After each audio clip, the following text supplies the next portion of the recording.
Konsep online ini boleh dan senang dimanipulasi. Ketulusan mungkin tidak wujud. Kejujuran tidak dapat disampaikan. Jari boleh berbohong, tetapi air muka susah.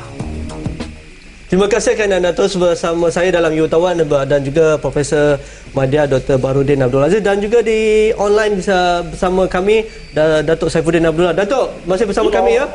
Ya, saya. Datuk, bagaimana penggunaan media baru? Dikatakan saya sempat bercakap dengan Profesor Madya Dr. Baharudin penggunaan Facebook, Friendster dan sebagainya sekarang ni setakat ini hanya 8% saja penggunaannya. Tetapi bila pick up-nya nanti menjelang dalam mungkin 2-3 tahun akan datang, 5 tahun akan datang, penggunaannya lebih daripada 50%, 60%. Jadi kita boleh bayangkanlah impaknya kepada pengguna, orang yang menggunakan, dan hasil manfaat yang boleh kita gunakan. Jadi bagaimana media baru boleh jadikan sebagai watchdog untuk para pemimpin politik dan rakyat boleh tracking performance ahli politik ni?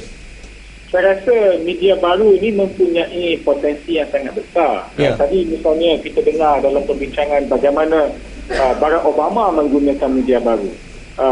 Sebahagian daripada faktor kemenangan Barack Obama ialah media baru, bukan sangat kaedah kempen yang biasa, walaupun kempen yang biasa itu mesti diteruskan.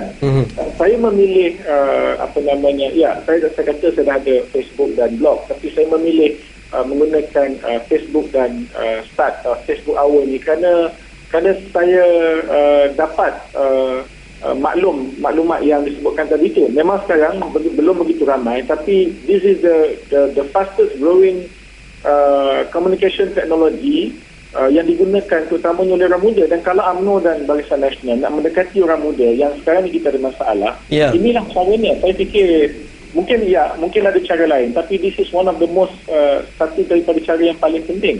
Datuk, bagaimana Datuk melihat pendekatan yang baru yang Datuk mulakan ini perlu digembeling dan disahut secara besar-besaran oleh ahli politikawan yang lain, misalnya kerana dalam Facebook saya pun ada akaun Facebook. Saya lihat Datuk Saifuddin yang tadi bersama kita di agendawan ni, Datuk Razali Ibrahim, mungkin tak ramai yang embrace teknologi ni, tetapi di sebelah sana, di sebelah pihak pembangkang, ramai pemimpin muda mereka telah lama menggunakan dan memanfaatkan teknologi ini. Bagaimana Datuk melihat dan bagaimana Datuk dapat menyebarkan maklumat ini, mesej ini kepada rakan-rakan Datuk di dalam UMNO?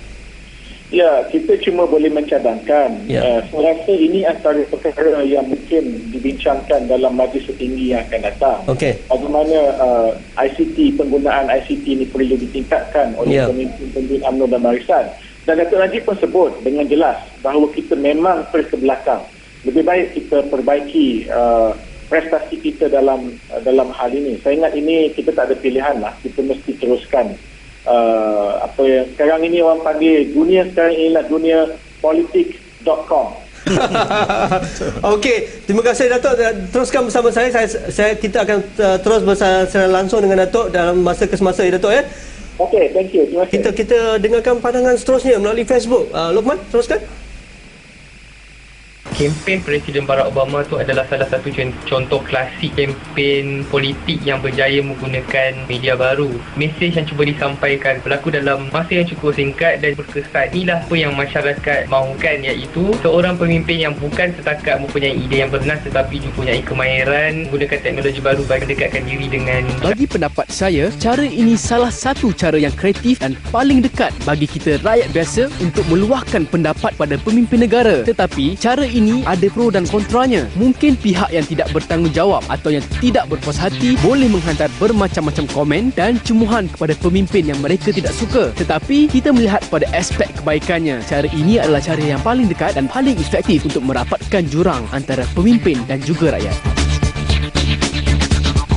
Maklumat yang disalurkan kepada media baru tidak mempunyai sempadan dan ia lebih terbuka. Kalau kita lihat dalam situasi sekarang, medium ini dipilih untuk menyampaikan buah fikiran kebanyakan ahli politik kepada orang ramai. Ia lebih mesra kepada rakyat yang aktif menggunakan teknologi ini. Namun, para pengguna harus mempunyai fikiran yang seimbang dalam mempercayai maklumat yang disampaikan.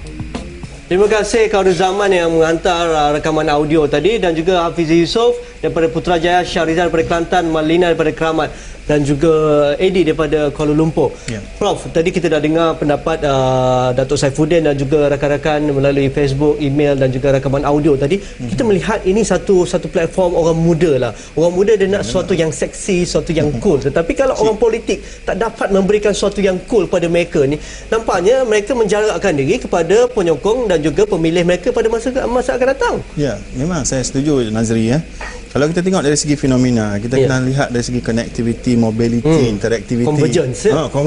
Percantuman media, teknologi media yang berlaku, saya kira hebat.